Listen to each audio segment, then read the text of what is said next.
I didn't feel anything for a while. I didn't know where I am. No idea. Absolutely no idea where I was. Very quiet.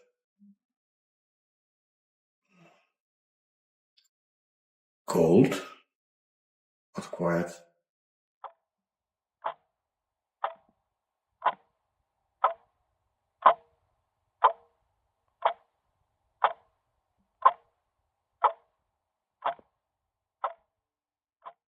Olen Pauli ja olen konserttipianisti, tuottaja ja säveltäjä. Ja tällä hetkellä tuotamme yhdessä Turun yliopistollisen keskussairaalan kanssa ja Euroopan unionin nuoriso-orkesterin kanssa eläviä konsertteja sairaaloihin. Vuonna 2013 maaliskuussa jouduin lumilautaonnettomuuteen Davosissa, Sveitsissä.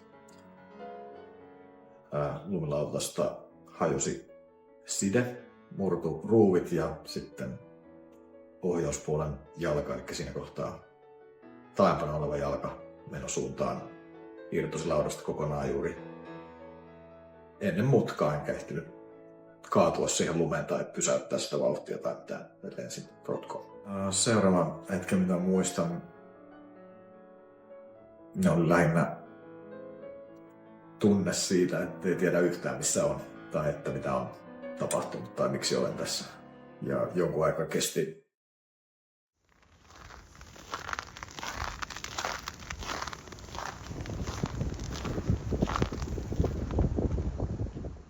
monet meistä ihmiset tietää, voi tapahtua mitä tahansa elämässä. Monet ihmiset tietää, mitä epätietoisuus on varmaan kaikkein raskainta tai vaikeinta. Ja se oli silloin tämän onnettomuuden osalta omalla kohtaa se, kun ei tiennyt, että pystyykö enää soittamaan. Tämä on varmaan tämä uskomisen kanssa tekemistä, mutta enemmän, että tunnen, että siitä on tullut sellainen entistä tärkeämpi suhde. Se on sitten parisuhde musiikin kanssa, että se on keino pystyä hengittämään, keino keskittyä, keino musiikin aikana tai sitten kun saa tehdä tai tuottaa, niin sitten tulee myös muita hyviä ajatuksia. Tai voi tulla muissakin asioissa hyviä ideoita sen musiikin takia. Syvistä vesistä voi päästä yhtäkkiä pinnan yläpuolelle ja voi taas hengittää. Se on ehkä parasta. From studies over 25 years or so, that music activates the brain, not only the auditory centers, but the brain in total. And why this is important is the fact that if there's a brain injury or degenerative process, we lose nerve cells and the nerve cells do not renew. This means that the recovery has to be based on formation of new contacts, and formation of new contacts requires activity. The higher the activation state of the brain, the better recovery, and music stimulates this process. The first research evidence is from a German group. They played music to stroke recoverers and measured the motor capability, their hand fine motor control and things like that. It turned out that even 20-minute session per day for 3 weeks resulted in superior performance in the music group compared to the control. So this was the starting point. Our own research, the first great breakthrough was published in Brain in 2008, and it showed that the cognitive capability of stroke patients, like memory defects and mental state like depression, are improved when these people listen to music 1 hour each day for 2 months. And this effect lasted at least for 6 months. So-called functional MRI, magnetic resonance imaging, means that the magnetic resonance image shows accurately the brain structure.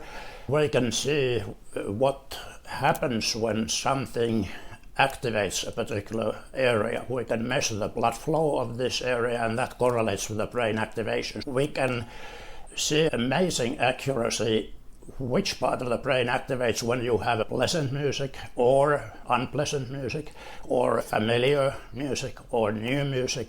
So the accuracy of this technique is amazing, and this is the basis of the whole theory of music-based rehabilitation.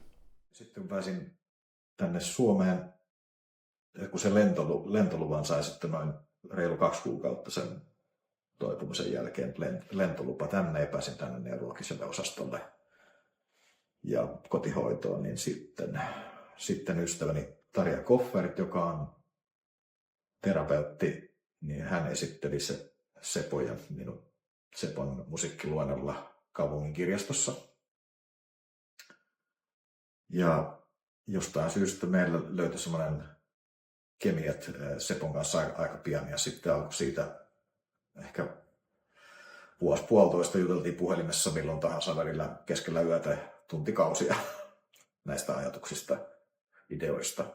Ja sitten sen pikkuhiljaa kehittyi siihen suuntaan, että Yhdysvalloista löysin sitten tällaiset mahdollisimman hyvät, kevyet, laadukkaat, prototyyppiset lasit, ja niitä on sitten kehitetty.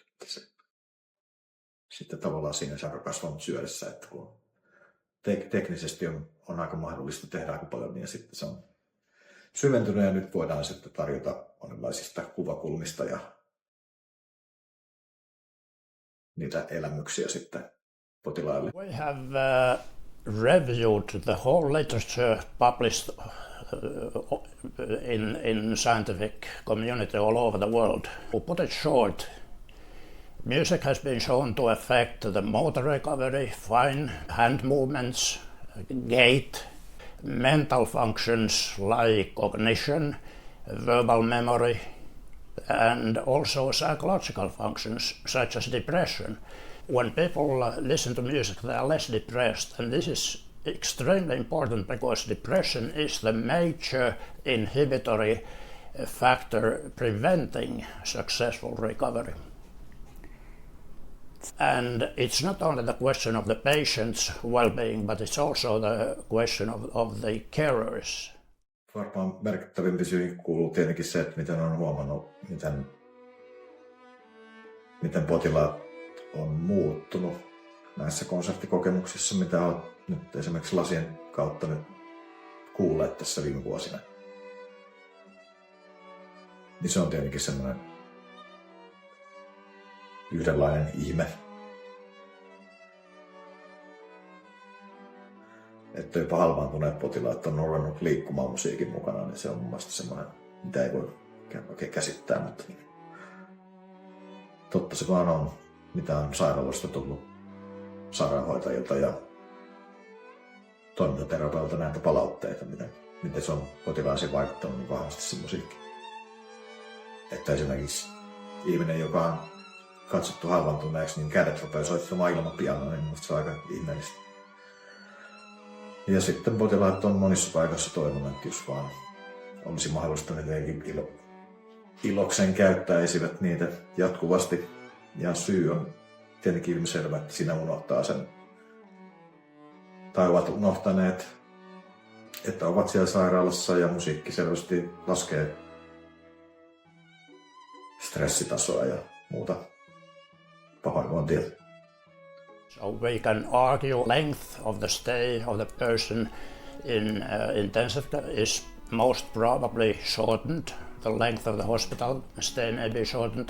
And as for memory patients, the time a patient can spend at home before being transformed to a care home is prolonged.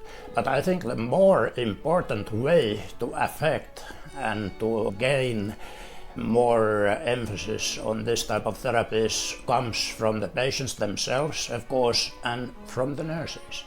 It's amazing how nurses who work close to the patients, they realize the great power of music. Tilalle ja myös läheisille tietysti hyvin semmoinen raskas tilanne. Ja usein siinä alkuvaiheessa ei tiedetä, mihinkä se vointi menee ja kuinka se aivoverenkiertohäiriö etenee.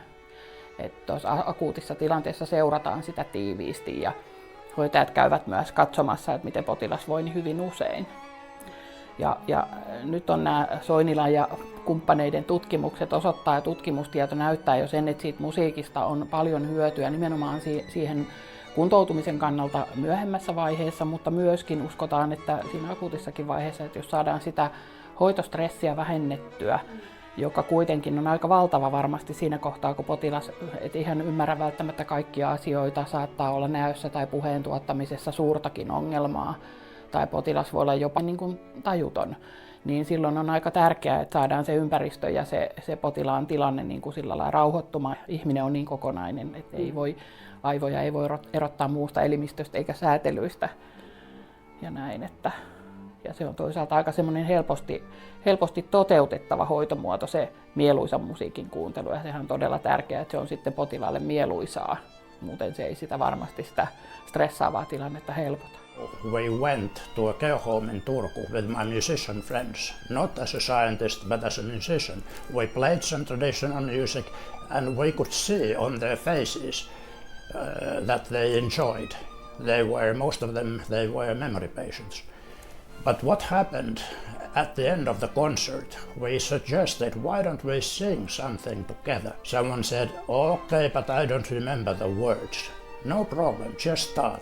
You get the words. And it's amazing how even you have a memory disease and you have a familiar piece of music you've learned as a child or as a youngster, something just comes alive. People who had almost slept, they turned alive.